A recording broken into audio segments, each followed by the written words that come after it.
आज हम prime numbers और कंपोजिट नंबर्स के बारे में पढ़ेंगे। प्राइम नंबर से शुरू करते हैं। ये होते क्या हैं? All positive integers that have only two factors. मतलब वो सारे पॉजिटिव इंटीजर्स जिनके सिर्फ दो फैक्टर्स हो। इसे हम एग्जाम्पल में समझेंगे आगे। उससे पहले कंपोजिट नंबर्स के बारे में पढ़ लेते हैं। ये होते क्या हैं? All positive integers which have more than two factors। मतलब ये वो सारे पॉजिटिव इंटीजर्स हैं जिनके दो से ज़्यादा फैक्टर। ठीक है, प्राइम नंबर्स हुए जिनके सिर्फ दो फैक्टर्स होते हैं, जबकि कंपोजिट नंबर हुए जिनके दो से ज़्यादा फैक्टर्स हो। इसे हम एग्जाम्पल से ज़्यादा बेटर समझते हैं। जैसे मैं इधर कुछ नंबर लिख देता हूँ, 24, 13, 27, 29 और 125। मैं इसमें दो एग्जांपल्स बताने वाला हूँ, जिसमें पहला और दूसरा है। बाकी आप लोग खुद घर पे ट्राई करना और कमेंट सेक्शन में उनके आंसर बताना मुझे। तो पहला एग्जांपल जैसा कि मैंने बोला 24 है। इसमें अब नंबर ऑफ फैक्टर्स निकालते हैं। तो फैक्टर्स ऑफ 24 होंगे 1, 2, 3, 4, 6, 8, 12 एंड 24।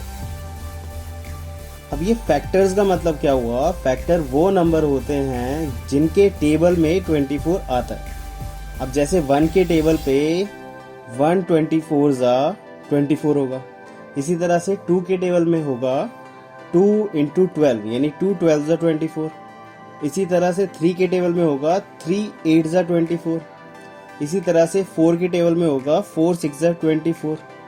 ठीक है, इसी तरह से आगे भी निकल जाएंगे इसके। जैसे 6 से करेंगे तो 6 4 जा 24, 8 3 जा 24, 12 2 जा 24 और 24 1 जा 24। यानी 24 जिस जिस के टेबल में आता है वो सभी 24 के फैक्टर होंगे। तो 24 के कितने फैक्टर्स हुए? 8। तो हम लिखेंगे total number of factors equal to 8। अब 8 जो है वो 2 से ज्यादा है। हम कह सकते हैं 24 के जो फैक्टर हैं वो 2 से ज़्यादा होते हैं। इसका मतलब ये एक तरह का कंपोजिट नंबर है। तो हम लिखेंगे this is a composite number. ये कंपोजिट नंबर क्यों है? क्योंकि इसके फैक्टर्स 2 से ज़्यादा हैं। अगर सिर्फ 2 होते तो हम कहते इसे प्राइम नंबर, पर इसके 2 से ज़्यादा फैक्टर है, इसलिए ये कंपोजिट नंबर हुआ। ठीक इसी तरह से हम अगला एग्जाम्पल करेंगे 13। अब 13 में फैक्टर ऑफ 13 लिखते हैं। ये कितने होंगे? 1 और 13। इसका मतलब ये है कि ये 1 के टेबल में आता है और 13 के टेबल में आता है। तो हम कह सकते हैं नंबर ऑफ फैक्टर्स कितने हुए इसके? 2, जिसका मतलब ये एक तरह का प्राइम नंबर हुआ। तो हम लिखेंगे this is a prime number. तो फिर से एक बार मैं डिस्कस कर लूँ। प्राइम नंबर्स वो होते हैं जिनके 2 फैक्टर होते हैं सिर्फ, जबकि कंपोजिट नंबर्स वो होते हैं जिनके 2 से ज़्यादा फैक्टर्स हों। अब जैसे हमने पीछे एग्जांपल करी है जिसमें 24 और 13 के फैक्टर्स निकाले थे।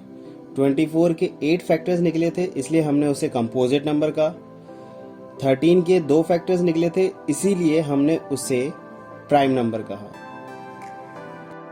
तो क्वेश्चन ये उठता है कि 1 किस कैटेगरी में आएगा? 1 को क्या प्राइम में रखेंगे या फिर कंपोजिट में रखेंगे? क्योंकि 1 का अगर हम फैक्टर्स निकालेंगे तो वो सिर्फ एक ही होता है, वो खुद 1 ही है।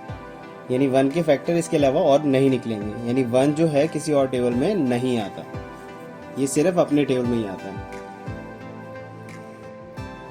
अब क्योंकि 1 का एक ही फैक्टर होता है तो हम उसे ना तो प्राइम में रखते हैं ना ही कंपोजिट में रखते हैं। तो हम लिखेंगे 1 is neither prime nor composite. Hope करता हूँ आप लोगों को प्राइम नंबर और कंपोजिट नंबर्स का कॉन्सेप्ट क्लियर हो गया होगा। फिर भी अगर कोई डाउट रहता है तो उसे कमेंट सेक्शन में मेंशन करना, ताकि आने वाले वीडियोस में मैं उस डाउट को क्लियर कर सकूँ।